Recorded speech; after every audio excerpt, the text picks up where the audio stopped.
मुझ जैसे करोड़ों भारतवासी कालीघाट, तारकेश्वर, दक्षिणेश्वर, गंगा सागर और बेलूमठ जैसे पुण्य स्थानों पर आकर खुद को बहुत भाग्यशाली समझते हैं। ऐसे में कोई जब इस पवित्र बंग भूमि की आध्यात्मिक और सांस्कृतिक मर्यादाओं के विपरीत जब आचरण करता है तो हर हिंदुस्तानी को बहुत दुख होता है। बंगाल में एक विशेष मधुरता है, मिठास है। यहां की भाषा में मिठास है, यहां के भाई बहनों की भावना में मिठास है, बंगाल के हर नागरिक की व्यवहार में मिठास है।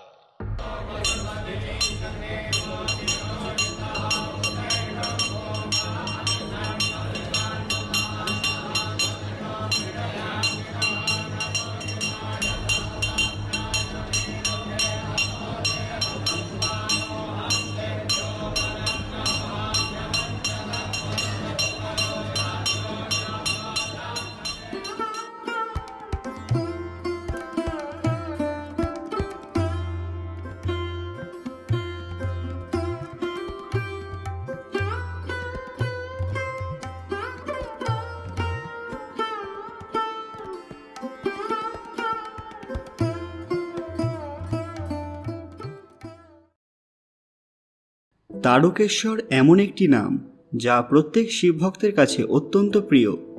বাংলার সবচেয়ে প্রসিদ্ধ মন্দিরগুলির মধ্যে তারকেশ্বর ধাম অন্যতম। শ্রাবণ মানেই ভগবান শিবের মাস।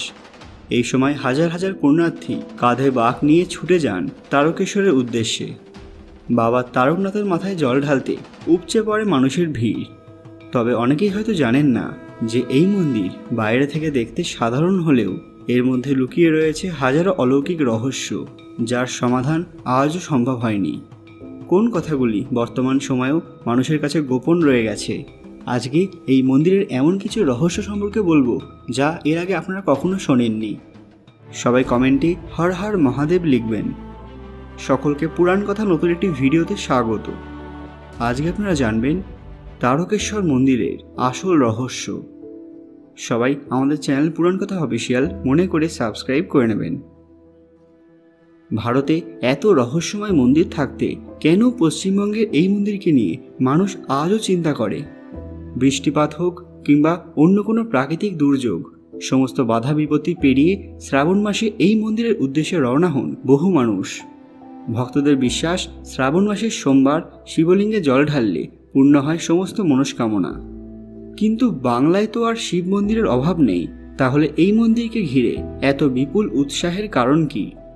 কথিত আছে বিষ্ণুদাস নামের এক শিব ভক্ত, যিনি আগে উত্তরপ্রদেশে থাকতেন, পরবর্তী সময়ে তিনি হুগলিতে এসে বসবাস শুরু করেন।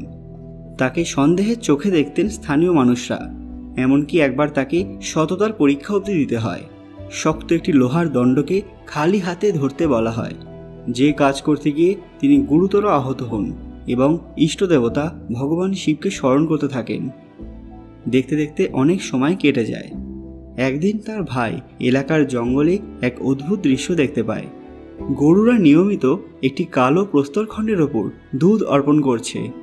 এই কথা শুনতে পেয়ে বিষ্ণুদাসও অবাক হয়ে যান। এরপরেই নাকি তিনি ভগবান শিবের স্বপ্নাদেশ পান যে ওই প্রস্তরখণ্ড আর কেউ নয়, স্বয়ং মহাদেব। তিনি ওই প্রস্তরখণ্ডের পূজা অর্চনা শুরু করেন। ক্রমশ এই কথা চারিদিকে ছড়িয়ে পড়ে, মানুষের ভিড় বাড়তে থাকে ওই জায়গায়। যদিও কিছু তথ্য অনুসারে এই শিবলিঙ্গের প্রথম খোঁজ পান মুকুন্দ ঘোষ। এভাবেই তারকেশ্বর মন্দিরের শুরু। মন্দিরের উৎপত্তি সম্পর্কে জানা যায় যে আনুমানিক 1729 সালে রাজা ভারমল্ল এই মন্দির নির্মাণ করিয়েছিলেন। মন্দিরের প্রধান পূজারীর দায়িত্ব গ্রহণ করেছিলেন সন্ন্যাসী মায়াগিরি ধূম্রপান। সময়ের সঙ্গে এই মন্দির অনেকবার পুনর্নির্মিত হয়েছে, কিন্তু আশ্চর্যের বিষয় হলো যে এখানকার শিবলিঙ্গ কেউ স্থাপন করেনি, আগে থেকেই ধরিত্রীর বুকে প্রকট হয়। সে কারণে অন্য মন্দিরের থেকে এখানকার মাহাত্ম্য একদম ভিন্ন, কারণ এখানে রয়েছে স্বয়ংভূ শিবলিঙ্গ। তারকেশ্বরের ইতিহাস নিয়ে একাধিক মতবাদ প্রচলিত রয়েছে। জানা যায় একবার রাজা ভারমল্ল মন্দিরের শিবলিঙ্গের স্থান পরিবর্তনের চেষ্টা করেছিলেন, কিন্তু এরপর এমন দুর্যোগ আসে যে তিনি আর কখনো এই চেষ্টা করেননি। মন্দিরে প্রত্যেক দিন অনেক ভক্ত আসেন, বিশেষত শিবরাত্রি এবং গাজন উৎসবের সময় মন্দিরের ভিড় সীমা ছাড়িয়ে যায়। 8 চালা বিশিষ্ট এই সুন্দর মন্দিরটি দেখলেই মন ভরে যায়।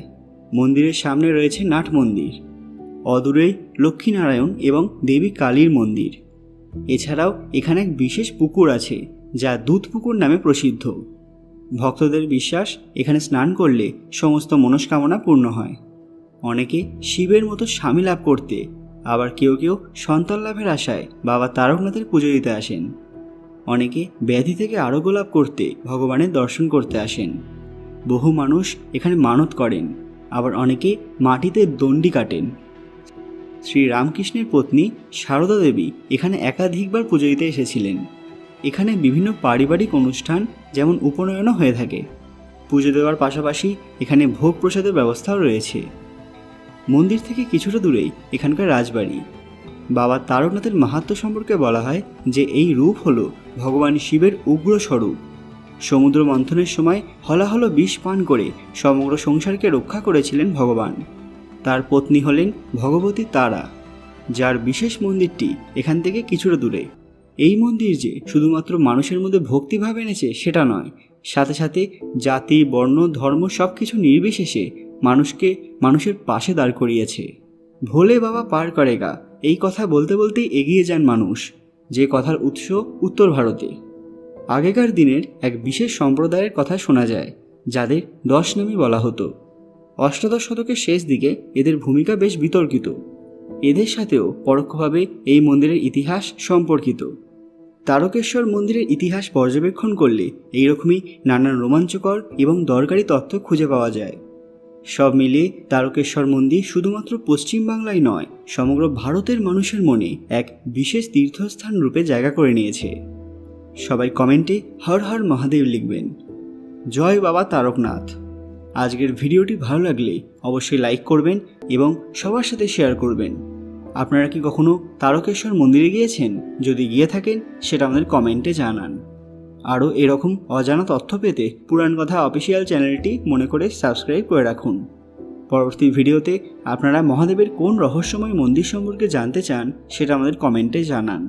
খুব তাড়াতাড়ি ফিরে আসব নতুন একটি দরকারি ভিডিও নিয়ে। ততক্ষণ আপনারা এই ভিডিওগুলি দেখতে পারেন। ধন্যবাদ।